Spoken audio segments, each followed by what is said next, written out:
Hey everybody, thank you so much for joining the Rock and Metal Guardian today. Hope you're doing well wherever you may find yourselves. I'm Dane, your host. Today's episode is a topic that I've been thinking about since high school, so it's been percolating with me for a very long time, and that is, why do punk rock fans hate progressive rock and vice versa? So I'll be exploring the opposite ends of the rock and roll spectrum with you today. And I'm sure I'm not the first person to posit this idea or belief, but I believe that progressive rock on one hand and punk rock on the other hand are the opposite ends of the rock and roll spectrum. And if I had to guess, I would say in the middle would be pop rock like the Beatles and the Rolling Stones. Anyway, so what I'm going to do here is I'm going to ping pong back and forth between the elements of punk and the elements in prog, and show you how they're almost, or I would say, 99.9% complete opposites. There's very little similarities. And then after I present all of that, I will give you my attitude towards this opposition, and then if I can, I will make some sort of conclusion. If not, that's fine too. So let's go ahead and jump right in and talk about the differences between the two genres of rock, subgenres of rock, punk rock and prog rock. We'll start with punk. So this first one I think is extremely minor, but some people will disagree, and that is the look of the members in punk versus prog. And of course, I'm talking about short hair when it comes to punk and long hair when it comes to progressive rock, for the most part. So this is about the look, because the look is supposed to reflect the music, right? So the fashion, the style of clothing and that sort of thing, in addition to the short versus long hair argument. And of course, that is about labeling. And if you think of S.E. Hinton's novel The Outsiders, or the movie, you have the Socias on one hand and the Greasers on the other. So that kind of thing, right? Next is, when it comes to punk rock music, some can barely play their instruments. Or it's simple stylistically, or another way of saying that, i.e., it's stripped down instrumentation. On the other hand, progressive rock, you have a virtuosity. You have that superior skill. You have a technicality. And I'll come back to that. You have more tools at your disposal that you're actually using, like effects pedals and that sort of thing. So on one hand, when it comes to punk, you have a small palette that you're working with by choice, or maybe not choice if you can barely play your instruments. And then on progressive rock side, you have a large palette to work with, and that's by choice as well. Now, if we go back to punk, an element of punk rock music is attitude. And I think this is a little bit too much when some people say punk rock is all about attitude. Yes and no, because people have said the same thing about grunge, that grunge is all about attitude. No, I think that while punk can be considered an era, or era as some people pronounce it, it is definitely a genre because it has a certain sound, and there are variations, right? But overall, and I'm talking about these elements with you today, there are elements that make up punk. And if you don't have most of these or many of them, then it's not going to be considered punk. So on the punk side, you have this attitude, and it's about guts. It's about grit, right? And as opposed to progressive rock or prog rock, it's a different emotion. It's about heart. It's atmospheric. It's different emotions than from the gut or that grit, right? Another element of punk rock is inferior vocals. You have little to no vocal talent. It's that shouty or shouted lyrics or nasally vocals. Examples: Sex Pistols, The Clash, Buzzcocks, Social Distortion, and the Ramones. The Clash, at times, of those five, The Clash would be the least with the nasally or shouty vocal. It can be shouty at times. On On the other hand, when it comes to vocals, when it comes to progressive rock, you have superior vocals, but though not always, but for the most part. Peter Gabriel and Phil Collins of Genesis. Roger Waters, David Gilmour, and Richard Wright of Pink Floyd. Waters has a little edginess to his voice, but it's really good. Gilmour and Wright have that soft-spoken, atmospheric style voice that we love so much if you're a Pink Floyd fan. John Wetton, Greg Lake have a very similar voice. They both were in Asia, right? And whether you're talking about Greg Lake in ELP or King Crimson, of course, John Wetton in Uriah Heep, but noted mainly for his time in King Crimson, right? And he's in other bands. He's kind of a mercenary artist, but I love his voice. And so, superior vocals. Ian Anderson of Jethro Tull, John Anderson of Yes, and then finally put an asterisk next to this because this one is, even in the progressive rock community, up for debate. And I'm talking about Geddy Lee of Rush. For me personally, I've never had a problem with Geddy Lee's vocals, even when he was younger in the band, and he had that wailing style, right? And that's very shouty, not in a punk sense, but in a heavy metal or hard rock sense. But then when you get into albums like A Farewell to Kings, I believe where it starts, and even in 2112 when he's singing the soft parts of the protagonist and he's not shouting, being the priests of Syrinx and that, right? So going back to 2112, Farewell to Kings, even Hemispheres at times, and then definitely with Permanent Waves and Moving Pictures, and definitely, and on an album like Vapor Trails, you have that more aesthetically pleasing range from Geddy, right? So anyway, examples of that. Now, if we move on to more examples of punk versus prog, what makes up these genres,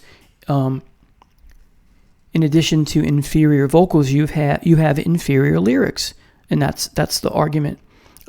Whereas progressive rock has better songwriting and therefore superior lyrics. Arguably, it's very poetic compared to punk. In punk, you have short formats, so it can be limiting. So you have short songs, 3 minute, 3.5, sometimes 2, right? 4-minute songs, maybe a 5-minute song, 6-minute song sometimes, right? But in progressive rock, you have the best of both worlds because you have short and long formats. Progressive rock is known for its very long suites, right? When it comes to Yes, we think of Tales of Topographic Oceans. You have a double album on vinyl, and you have 4 sides, but only 4 songs with both Relayer and Close to the Edge. You only have 3 songs. When you have Rush, you have 2112. Side 1 is all 1 song, and then you have 4 songs, or maybe 5 on side 2. 6 songs on an album would normally be an EP, but because you have a song that's so long, Echoes from Pink Floyd, I could go on and on, but I won't. So short and long formats when it comes to prog. When it comes to guitar stylings, for punk, you have plain basic guitar breaks, often choppy and staccato. And then when it comes to progressive rock, you have complicated guitar solos. Now, if we go back to a minute to the simple versus complicated, the virtuosity versus the simple stylings of punk and prog rock. So speaking of prog rock, what makes the part of the virtuosity factor or the technical factor is you have classical jazz and folk and jazz fusion influences in progressive rock that makes you want to stretch the music out, right? Now, if we talk about ethos, when it comes to punk, you have nonconformity, anti-authority, anti-corporate, DIY, do-it-yourself, anti-consumerism, anti-greed, and quote-unquote not selling out. When it comes to the ethos of prog rock, you have some differences, but here's where you have some few similarities. This one is not a similarity. Battle between good and evil in like a mythological sense, right? Fantasy and science fiction. So fantasy, science fiction, battle between good and evil. Now, nonconformity is tied to that. So here's a similarity, 2112, right? The protagonist in that refusing to conform to what the priests expect him to do, and that is he's going to follow his heart and be an artist, right? And the perils that come with that. Another similarity, Revolution and Corruption, Queensryche's Operation Mindcrime comes to mind, right?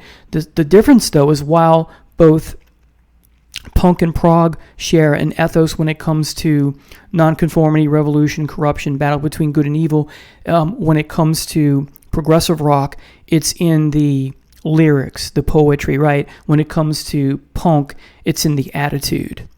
Sometimes the lyrics, many times the lyrics, but it doesn't come across as poetic. It comes across as very simple, matter of fact, whereas in the music of prog, it's more complicated, right? And it doesn't sound punk at all. Operation Mindcrime and 2112 are not punk in any stretch of the imagination. So this, in prog rock, this tendency towards science fiction and fantasy themes, and another similarity that prog rock shares with punk, sometimes very little, but often, at least in a little, not often, but once in a while, is they share that similarity with greed. So punk rock dislikes greed, so does progressive rock. And I'm thinking about the title of the album from Genesis, Selling England by the Pound, which also pops up in the lyrics. The album cover is an example of that as well. So those are the differences between punk and progressive rock. And I'm getting this from research, and this is not me saying this is my idea of what the elements are. This all the things that I've said has come from looking things up. So now let's talk about a couple critics who are punk rock fans and their attitude, and then we'll get to my attitude about this whole the Great Divide, as I call it, right? So Robert Christgau is one of the most noted critics of all time, and in reviewing Genesis in the 70s, he referred to them as quote-unquote snooty. And I don't remember the critic who criticized Emerson, Lake and Palmer, but whoever they were, they referred to Emerson, Lake and Palmer as an exercise in self-aggrandizement. Well, let's stick to snooty, because self-aggrandizement and snooty two sides of the same, two different sides of the same coin, maybe. But sticking to snooty, how is music snooty? Christgau's implying that because Rutherford, Banks, Gabriel, Hackett, Collins are very technical and skilled and have superior talent. They know what they're doing. They can play all these different classical and jazz style of folk elements and rock and heavy and soft and in between, right? They have all these palette. They have such a big palette that they use that somehow that means they're looking down their noses at everyone else who doesn't play this type of music. That's like saying Beethoven and Mozart and Chopin and Bach and Stravinsky, all these people, because they have these long stretches and suites that somehow that makes them snooty. Where's the evidence that they were stuck up? That's how is music snooty? I don't get that. If you ask me, because Christgau has a bias against prog rock because he doesn't like it, he's the one who's being snooty. Another critic is Lester Bangs. When it comes to progressive rock, he criticized it as, quote-unquote, having preset solos as fast as possible at breakneck speed for 5 hours. That's, of course, a hyperbole or exaggeration. Now, this is not a quote, but essentially what Lester Bangs does in criticizing progressive rock is he's saying it's too far removed from what rock and roll is supposed to be. Okay, I respect your opinion. I look at a band like Talking Heads and think, well, that's not what rock and roll is supposed to be. But he's wrong when he comes to talking about them having preset solos, because a lot of progressive rock has that classical and jazz fusion elements that I talked about, and folk.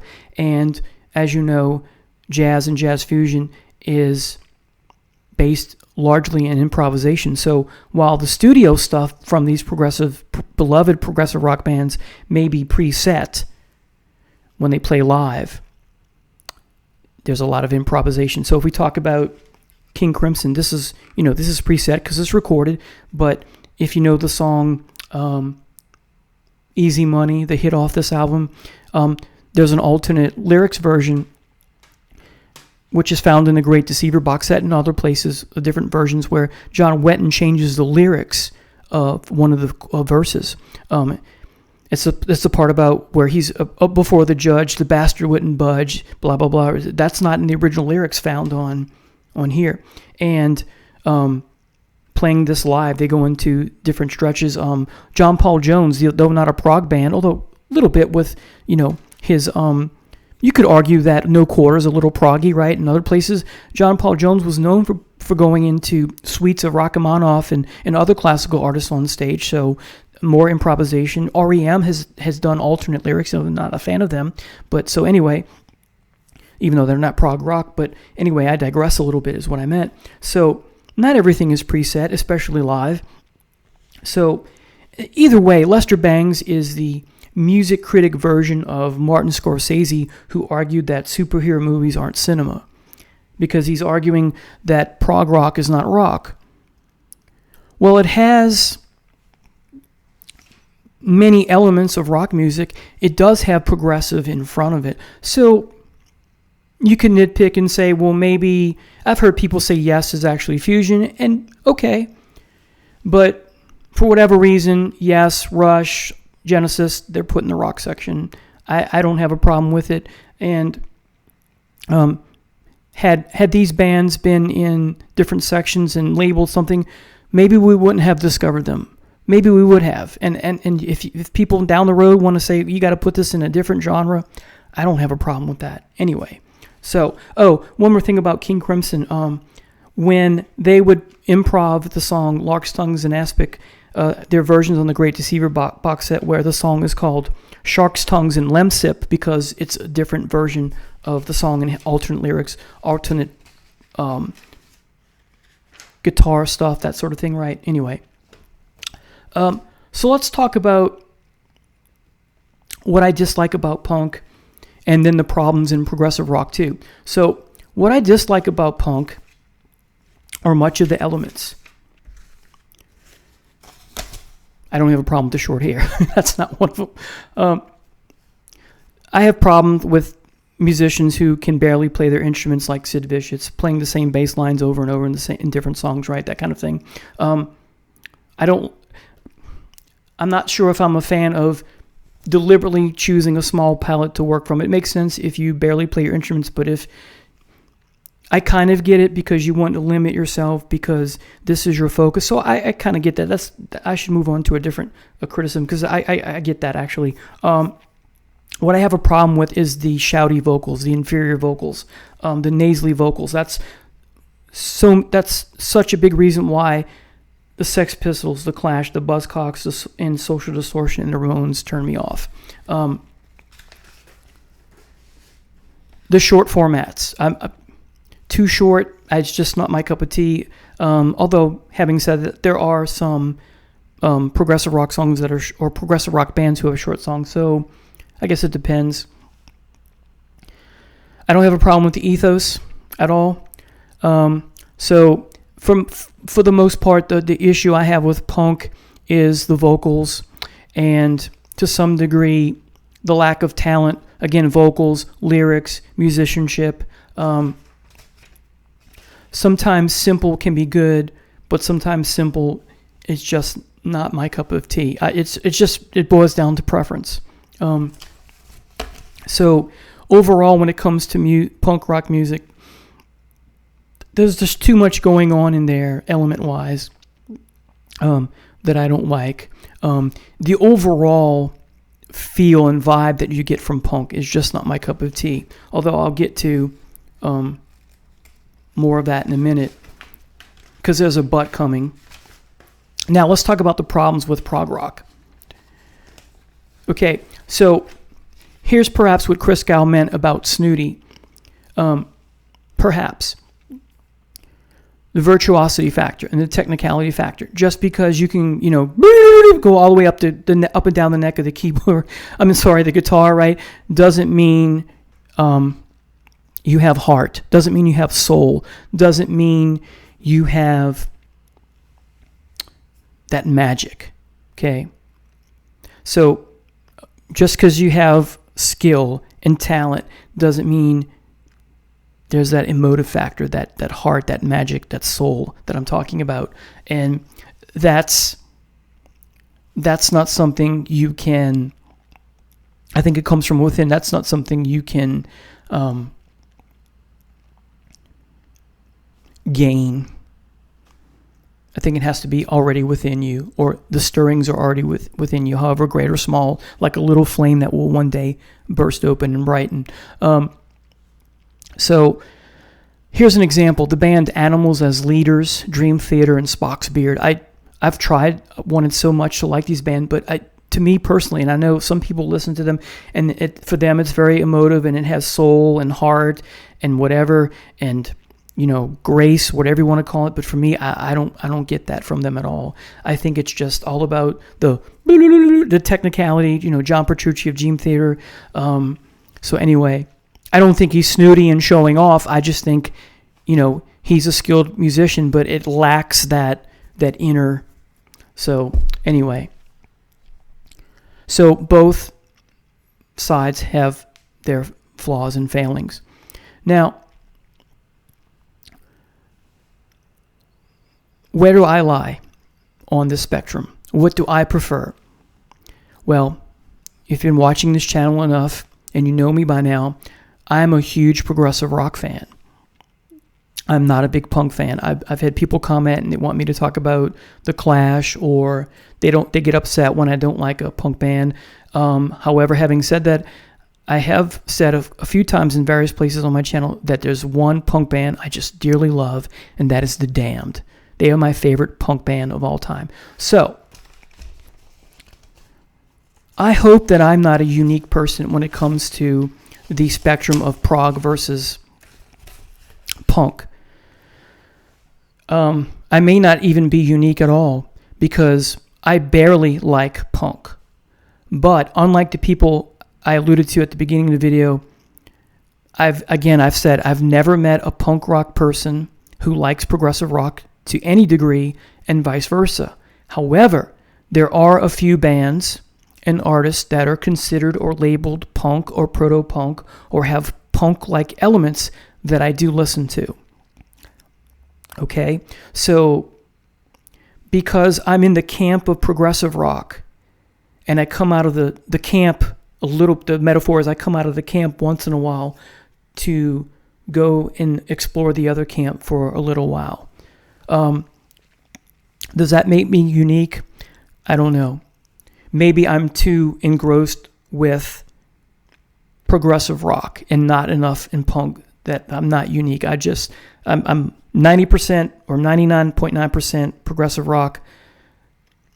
When it comes to just these two subgenres, I like all kinds of rock music, but when it comes to these two only, I'm 99.9% progressive rock and 0.1% punk. So that makes me not unique. But I think I'm slightly unique because I haven't met anyone like me who does delve into or dive into or wade into the waters of punk rock, even though their shtick is a big love of progressive rock.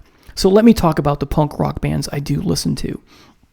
All right, let's talk about proto-punk bands. And some have argued these are not proto-punk, but punk. It doesn't matter. It's bands that have a punk vibe or elements to them, full-blown or at times. The Dictators, MC5, New York Dolls, The Stooges. Now, this next band, I'm not talking about the death metal band, but I'm talking about the punk band from Detroit that also has some funk elements too. They don't have a lot of material out there. Stuff's hard to find, but the band Death, got to check them out if you can. The Velvet Underground, Lou Reed, Iggy Pop, and I'm a big David Bowie fan. He's not a punk rock artist, but he is one of the reasons that influenced punk. He has punk elements at times in his early music. Now, when it comes to more widely argued punk bands, labeled as punk bands, for the most part, Black Flag, I like, the Cro-Mags, the Misfits, Sam Hain, the Runaways, TSOL, True Soldiers of Liberty, before they went all hair metal-y, the Damned, as I said. This is more of a post-punk band, but I'll throw them in. Television, The Dead Boys. Hanoi Rocks has some punk elements, although not a full-blown punk band. Christian Death has some punk elements, although they're more gothic rock or gothic punk or art. Gothic punk is hard to label them. The Stranglers, the Undertones, Turbo Negro, the Plasmatics. They're heavy metal punk or hard rock punk, heavy metals. The Heartbreakers and Johnny Thunders. So there you have it, people.